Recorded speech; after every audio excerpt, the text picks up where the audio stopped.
Welcome to the 700 Club. Dinosaurs used to roam the earth. They don't do it anymore. Something happened to kill them off 66 million years ago. We're going to be telling you about that. But first, our economic house is on fire. The budget deficit breaking a $1 trillion mark and climbing. Yet no surprise here, Democrats still beating the drum for impeachment.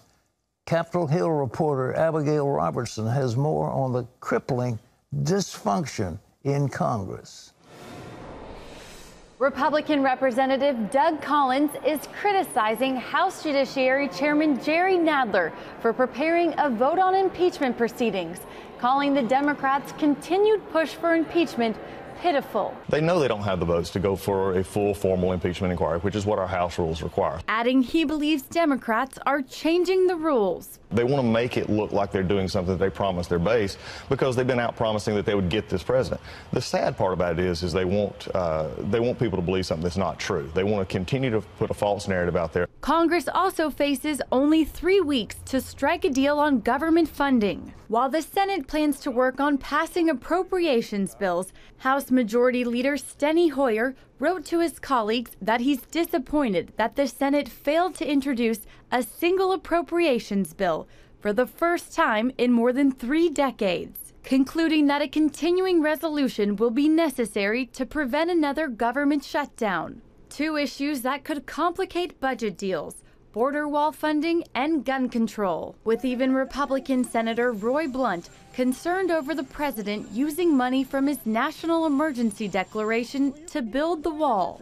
I think what the president's doing is the right thing to do, but I think if you take away that congressional ability to decide how money is spent, you really take away the biggest tool that Congress has in the unique balance of power our Constitution creates. After 53 people died from mass shootings in the U.S. in August, Democrats are returning to Washington with a priority on gun control. Enough is enough. Congress is returning to session, and our first order of business in the Senate should be to pass the House-passed Bipartisan Background Checks Act. From a policy perspective, we must close the loophole in our background check system to make other gun safety laws effective. Democrats on the 2020 campaign trail are echoing that call. Gun violence is literally life and death. That has become so numbingly common that we have kids going to school wondering if they're going to be physically safe. And with the growing deficit and debt still not under control, Trump now has another 2020 challenger from his own party. We're headed toward the most predictable financial crisis in the history of our country, and we've never been as financially vulnerable, save for the start of our republic, the Civil War, and World War II.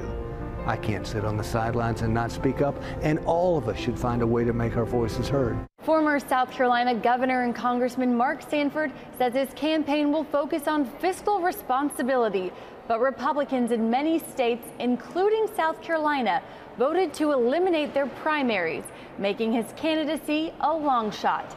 Reporting from Capitol Hill, Abigail Robertson, CBN News.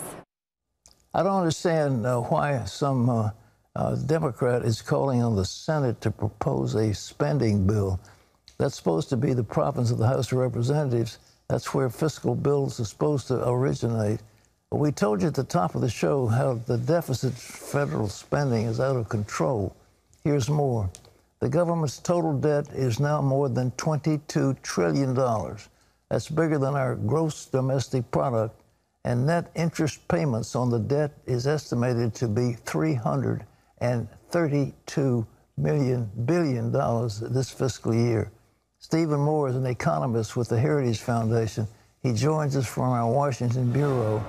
And Steve, why doesn't the Congress do something about this deficit instead of talking about impeachment and gun control and all this stuff? Well, Pat, you said it well, that federal spending is out of control, and that is a truism in Washington. And I hate to tell you this, Pat, because I know you ran for a Republican president.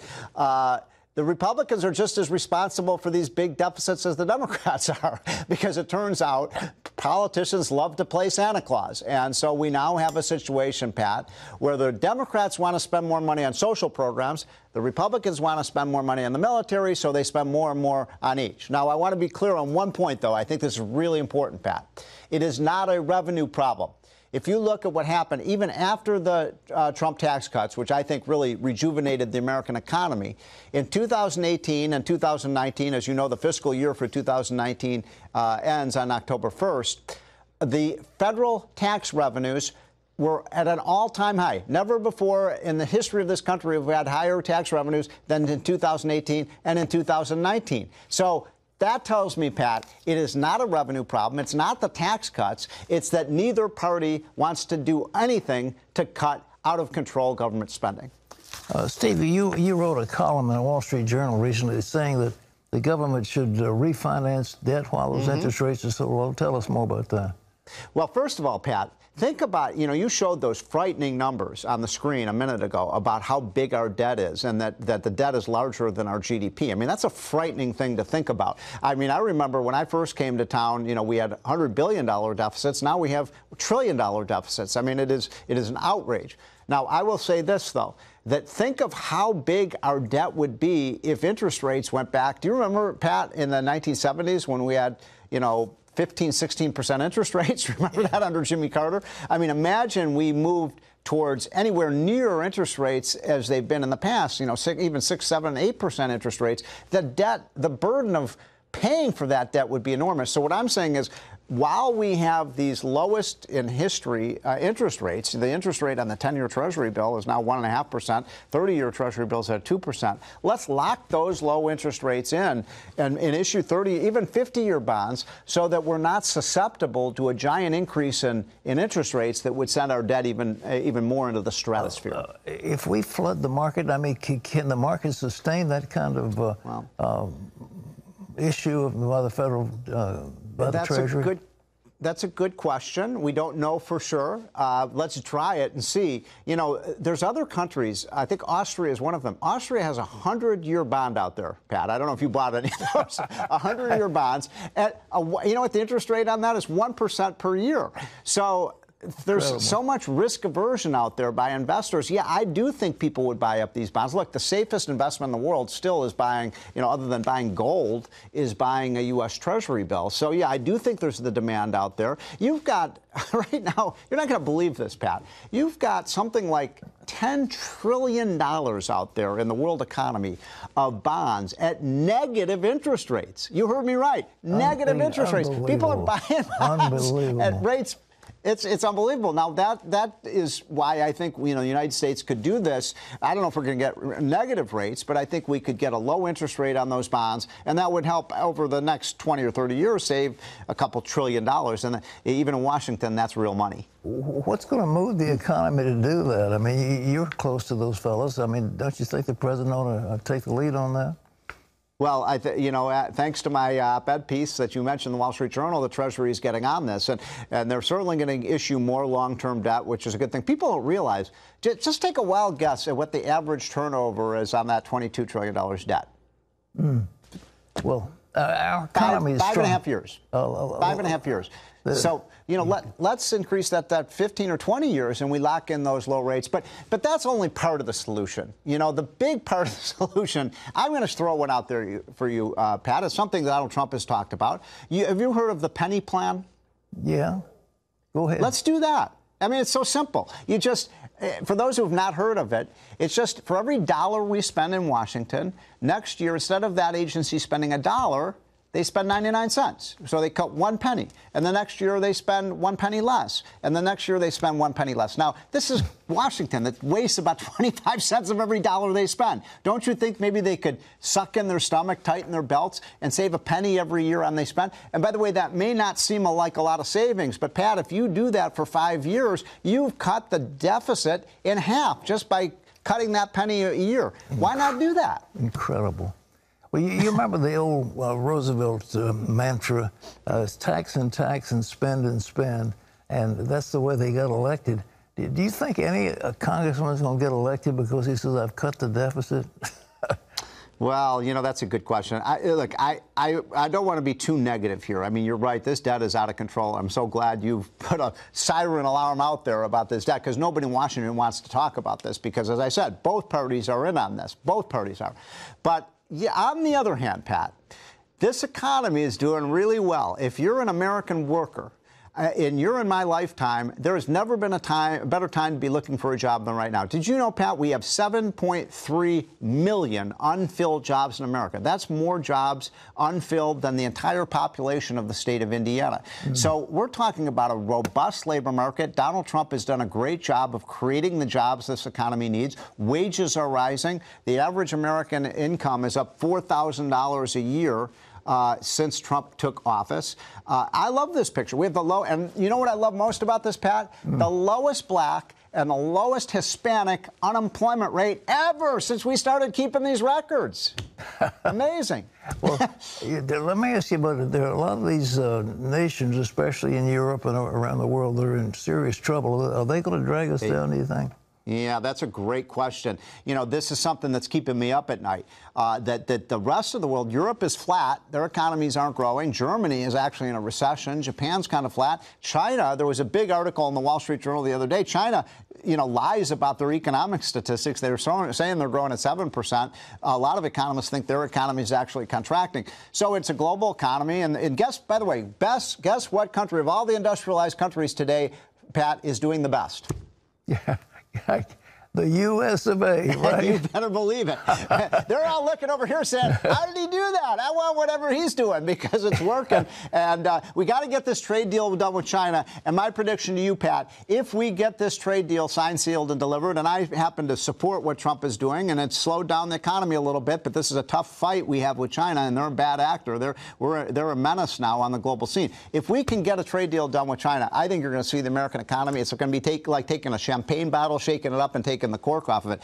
So, and that happens, you know, in 2020, we'll have a strong economy. And I don't care if it's Mark Sanford or I don't care if it's, you know, Elizabeth Warren. I don't care if it's Mother Teresa. They're not going to beat Donald Trump in a strong economy.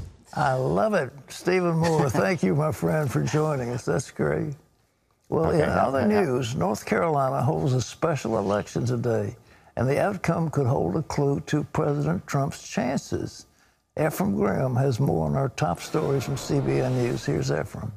Pat, voters in North Carolina go to the polls today to fill a vacant congressional seat. It's a tight race viewed by some as a referendum on President Donald Trump's job performance. The president also knows North Carolina is an important state for him to win if he is to be reelected in 2020. He was in Fayetteville Monday evening in a final push to rally the troops. He reminded voters what he feels is at stake not only for the 9th Congressional District, but also for the nation.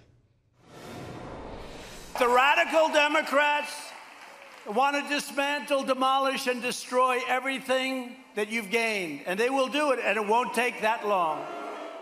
North Carolina's 9th District is traditionally Republican, but one recent poll shows Democrat Dan McCready leading Republican Dan Bishop by 4 percentage points.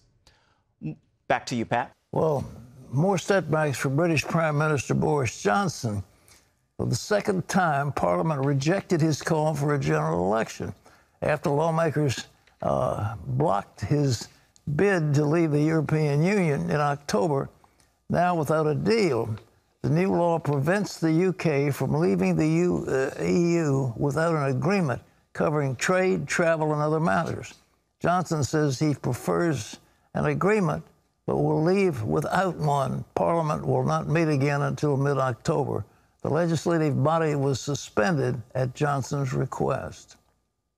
Pat, it is a discovery that has the scientific world talking. Evidence of the last days of the dinosaurs captured in prehistoric limestone. According to National Geographic, scientists say they found limestone capturing the moment 66 million years ago when an asteroid crashed just offshore of Mexico's Yucatan Peninsula. X-ray imaging and other methods revealing evidence of massive destruction, including wildfires and massive tsunamis triggered by its impact, and foreshadowing the dinosaurs' eventual extinction. One theory is the impact of the asteroid vaporized sulfur-bearing rocks, blotting out the sun and causing global cooling that devastated all kinds of living things. Pat, sound familiar? Thank you very much. And folks, As much as I don't like to criticize other people, I do think this idea that the Earth has been around for 6,000 years is just nonsense. I mean, this was 66 million years, and we had dinosaurs, and they were there, and now they're not there anymore because of that extinctor. And that's one of the dangers that we always face. The air around us is filled with all these rocks, and all they are is just lifeless rocks, but they're big and they can hurt us. And when Jesus talked about the end of the age, I wrote a book called The End of the Age, and it talked about the fact that of a asteroid hitting Earth. And it wouldn't have to be a big one. Mine was, well, it was 0.6 of a mile, 1 kilometer, and it was enough to cause global destruction. So the thing that we've got Jupiter out there is a great big planet that sucks in a lot of these things that would hit Earth ordinarily. God has spared this Earth, but all it would take is one of them, just one of them, to you know, they call some of them called extinctors that would wipe out life on Earth. The one that hit the dinosaurs wiped out life on Earth, and then it finally came back. But the one I had in my book, The End of the Age, was 0.6 of a mile. It was, you know, so many billion pounds, and it came roaring down. And it doesn't take much. But we are so vulnerable. That's why we need to pray and ask. The mercy of God is keeping this planet alive.